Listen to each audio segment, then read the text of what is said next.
Alright, what is up, Transformer fans? This is the video review of Transformers Prime Beast Hunter Cyberverse Commander Class Optimus Prime. That was a mouthful.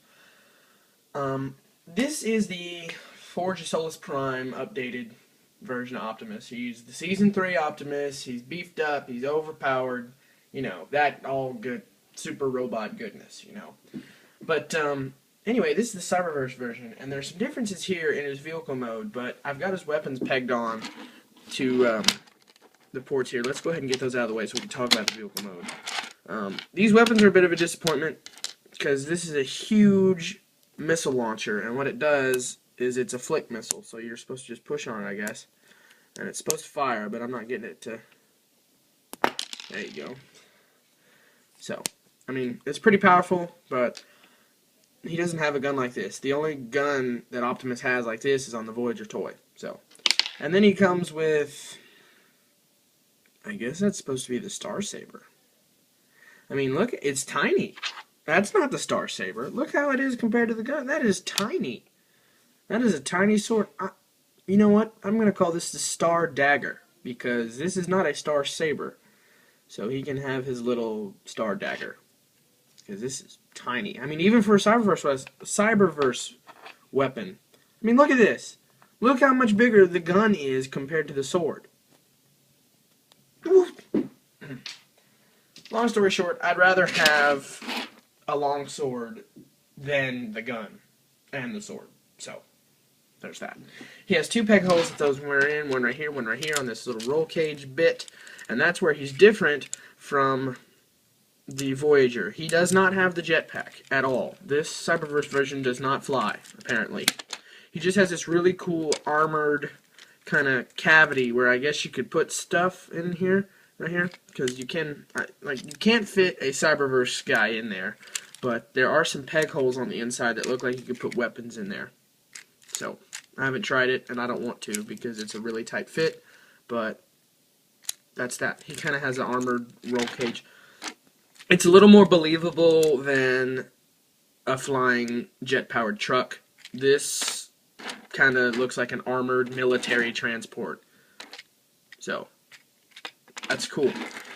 He is blue on the back half and red on the front half, as usual. He has nice silver detailing here on his pipes, black windows up front, but they are trimmed out in silver, which is silver here, silver on the kind of grates above the windows, silver there, silver on the grill. This is not silver, it is molded in this gray plastic. Yellow lights all over. Really cool. There's silver wheels and silver inner wheels, and then the tires are silver. So, the tires are black. They're molded in black, but that silver's painted on. But anyway, they do have kind of an animated blur thing going on to where the axle is static, but the wheel spins around it. So that's cool. I like that. It gives it kind of a futuristic look to it. So, compared to, this is the Nightwatch Optimus Prime redeco, and I call this Nemesis Prime just because I do. So you can see here, the proportions of the big one are a lot better. I really like the way this sits high up off the ground and is beefy, where this one is really low to the ground and really tall. I don't think this could drive on a road without being tipped over. So, anyway, I really do like this one a lot better than the original truck mode, because the original truck mode's cool, but this just looks really, really neat. So, there's that. And then, go ahead and transform him. What you want to do is untab right here, and there are these two teeth joints that go into where the hands are, and then you kind of come down here, and there's a black, focus camera, focus. There you go. It makes a little bit of yellow, but it kind of pulls those teeth out right there. So, unyellow it. Thank you. So, anyway, it pulls in like this, pulls out, and then you can split the arms up here. Quit yellowing the screen. And then it turns down like that. It's not me, it's the camera that's making the yellow screen. So what I did was I pulled these shoulder pieces, they come down at an angle like so. And then this whole bit rotates, and that's what takes the front of the car, and it rotates all the way around, like so, 180 degrees, to where now the tires are facing upward. So yeah, and then you pull the arms down, rotate them around. These arms kind of untab. That other one untabbed itself. Pull it down, and then you kind of rotate it around. And go ahead and get it out of the way. You can flip his head up. It's back here in this little cavity. You just flip it up, flip it forward. Bada boom, bada bing.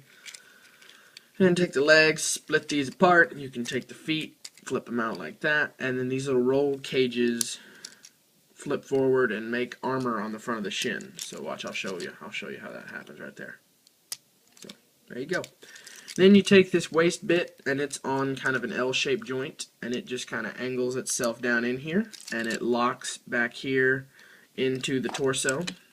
It doesn't click or anything, but it just kind of friction sticks in there. And then you can stand him up, and there you have Beast Hunter's Optimus in his robot mode. So, he's getting a glare off the fan. So, anyway, there he is.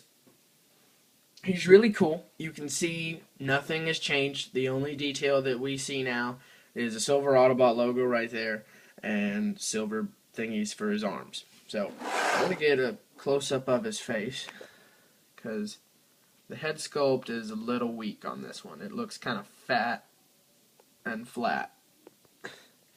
His face doesn't have a lot of oomph to it, and it's really flat, like his head was in a press. I don't know. But anyway, compared to his original, you can see here that he is beefy. The original is a little bit taller, but this guy looks like he could take him out. So, anyway, go ahead and compare him to Megatron, because Megatron is a big toy, so he is a little bit bigger than Beast Hunter's Prime. However, if you're counting in shoulders, he's got Megatron beat. So there's that. Weapons in the robot mode are the same. You can just kind of plug them in here to his hands. And that's about it. There's really no other place to plug stuff. However, if you've got the original Prime and you don't like these new weapons, his old weapons will fit in here. Now, they're not going to go all the way in because I'm not going to push them, but you can have them in his hands if you want. So he can have his original gun and sword weapon. I know in the show he doesn't anymore, but if you like these better than the weapons that come with him, then so be it. Posability is pretty cool. He's got kind of a shoulder thing from articulation, from transformation, ball jointed outward shoulder, and then another pin here for the shoulder armor to kind of move around. Ball jointed at the elbow. His head can rock back and forth, so if he's listening to Metallica, there you go. Nothing at the waist because it's all locked in. Has a ball jointed hip, and this little cowcatcher bit kind of is articulated too to move out of the way.